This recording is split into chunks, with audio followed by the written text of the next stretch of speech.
Hi everyone, Juniper Cameron here. I wanted to film an update because I haven't posted anything on this channel in over a month at this point, and I let my newsletter subscribers know about this, but I haven't posted anything on here. Since all of this began, I have just been completely swamped.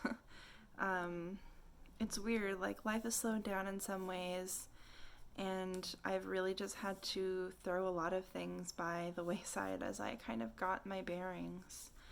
And with all of that, I don't really know where this channel is gonna go. I gave myself permission to just focus on domestic tasks because that's what felt most important and nourishing to me. I'm spending the days with my 4-year-old who is obviously not in school right now, and my kid's father and I have switched to a 5-2 schedule where I'm with them 5 days a week and they are at their father's for 2 days a week.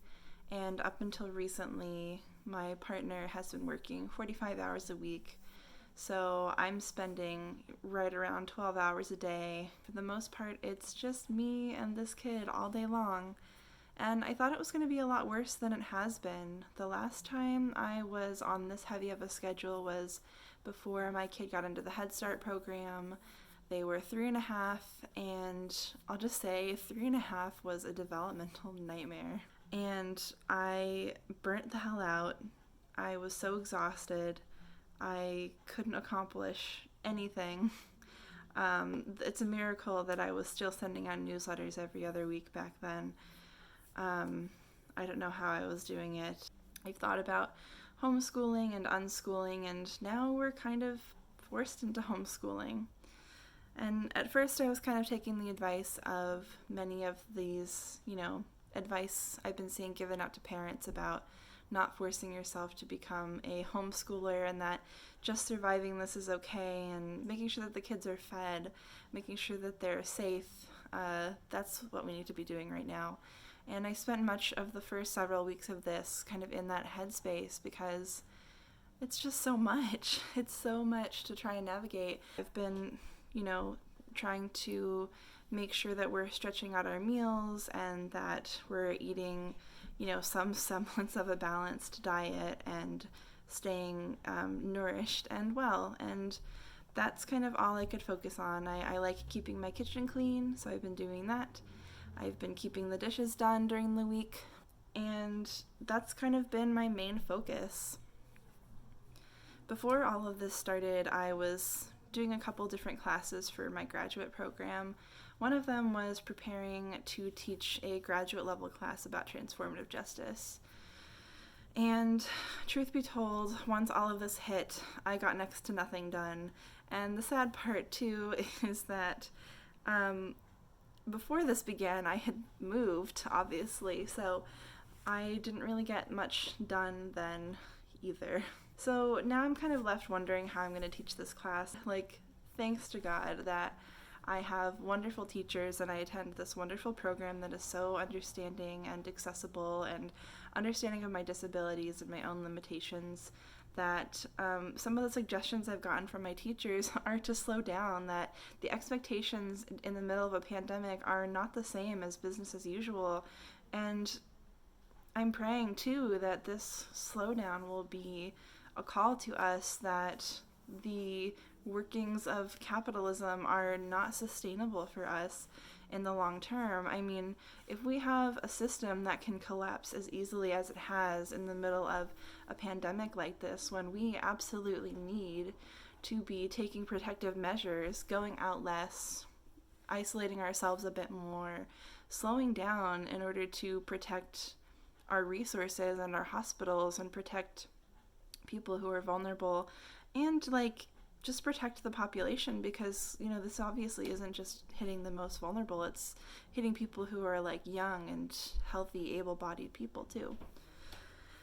And if we live in a system that is breaking down like this, when we're taking measures that need to be taken to support the survival of the human race, then we need to start rethinking that system.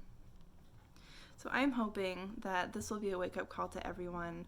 I'm really excited about the prospects of rent strikes and general strikes. I'm really excited at the power that we have to unite collectively and create changes that will last well after this pandemic and start shaping the foundations of the future world that we want. That is what's keeping me afloat right now. That's what's giving me hope. And in this time, I've been thinking so much about, like, what is my role in this future world? And today I was thinking about my kid being in school and how I want to raise them to be prepared for that future world. And right now, I just don't know what that's going to look like. A few months ago, I was thinking I'm going to be taking them back to public school or something like that because, I don't know, we live in capitalism. I was expecting myself to be productive in some sense, and, you know, I kind of need the space. I need that spaciousness and openness to be well, but this pandemic has shown me that things can change a lot in a short period of time. My kid's 4.5 now. Developmentally, they're a completely different person. Homeschooling them is seeming like a less daunting task. I don't have to spend hours out of my day forcing them into some kind of, like, replication of the public school system. I'm realizing that there are ways that I can teach them important skills without having to make it drudgery and without having to make it so that they have to sit still and behave and basically conform themselves to the molds of this imperialist, capitalist, heteropatriarchy that we live in. So it's exciting for me to think not only about what's my role in this future, but how can I set my kid up for that future too?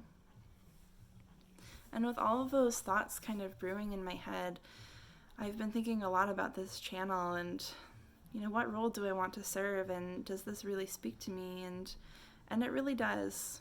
I sent out a newsletter saying that I was thinking about possibly putting this on hold, and I did talk about the option of putting out content a little bit more sporadically. I don't know that I can promise that I can get out bi-weekly emails or videos for that matter. Maybe I will. Maybe I can even start sharing things weekly if I feel called to do so, but I think what I'm feeling called to do in this moment is to slow down and to maybe shoot for a goal of once a month, publishing a video once a month, sending out a newsletter, more if I really feel called to and I have the spaciousness to do so, and maybe less if I don't. That feels like what's going to be the most sustainable option for me going forward. And I talked about canceling my Patreon or pausing it, and I think for now I'm going to keep it open, and I'm going to be completely understanding if in the midst of the pandemic any of my supporters need to cancel their subscriptions. That is totally okay with me.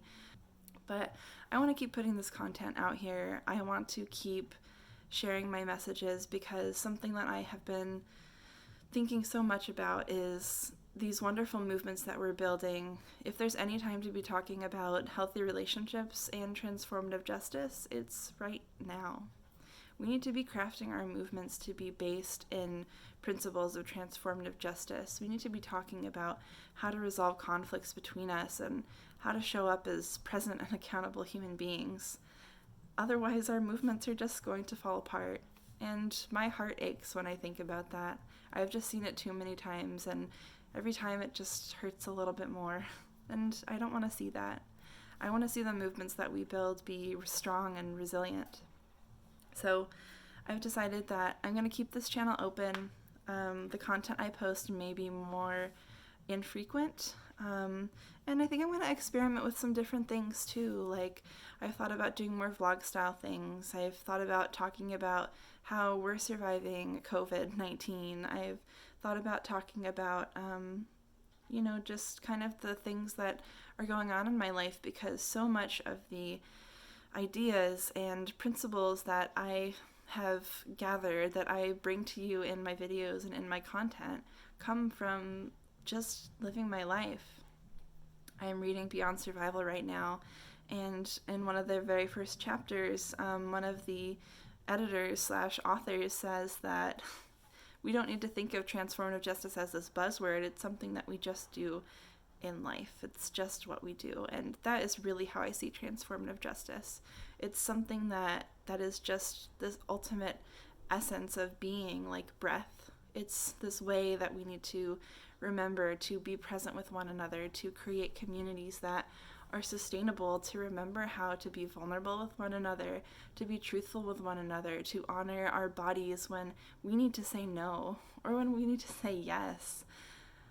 And we need to remember those things to create the world that we want to live in. And that's not something that's just a fad. That's something about learning how to really live again in a world where we've been forced to forget because power needs to maintain itself. And for power to maintain itself, we need to go against our very natures, which are empathic and connection-seeking. I just wanted to let you know that this channel is going to be making a change in light of all of this, and to not expect to hear from me as much. I want to thank you all so much for your patience and your support, and I want to offer up a little prayer that all of you are doing well and that you're surviving, and that whatever circumstances you're facing, you are supported well by your community and the people around you. All right, I think that's enough for today. I will see you next time, whenever that is.